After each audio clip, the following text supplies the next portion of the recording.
Praise the Lord. லகாய்ரோகி திருச்சபையிலிருந்து ஒரு வார்த்தை, விடாமல் பற்றி கொள்வது. யாக்கோப்பு விடாமல் பற்றி கொண்டான். ராம் முழுவதும் தேவனோடு போராடுகிறவனாயிருந்தான்.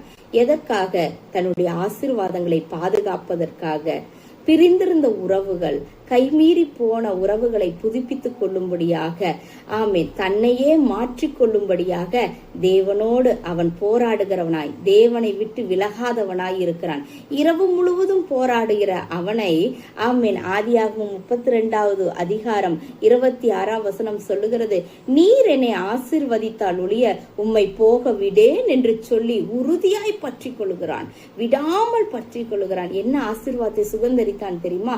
அவனுடைய வாழ்க்கையில இருள் விலகி ஒரு வெளிச்சம் காணப்பட்டது. தேவனை முகமுகமாய் தரிசித்தான். ஆமென். கைமீறி போன உறவுகள், இழந்த உறவுகளை, சகோதர உறவுகளை புதுப்பித்துக் கொண்டான். தன்னுடைய குணாதிசயங்களை மாற்றி எத்தனாய் இருந்த யாக்கோப்பு, ஆமென், இஸ்ரவேலாய் மாறினான். என்னை கேட்கிற கர்த்தருடைய பிள்ளைகளே, உங்களுடைய வாழ்க்கை மாற வேண்டுமா?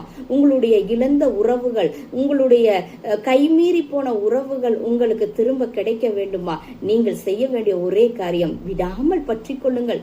தேவனை விடாமல் பற்றி கொள்ளும் போது அத்தனை ஆசீர்வாதத்தையும் பாதுகாக்க தேவன் உதவி செய்வான். உங்களுக்கு வருகிற சவால்களை சந்திக்கும்படியாக தேவனே உங்களுக்கு துணை நிற்பார். அது மாத்திரமல்ல, சோர்வாய் காணப்படுகிறீர்களா?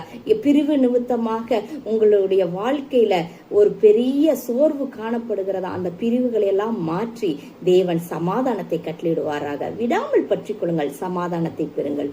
ஆமென்.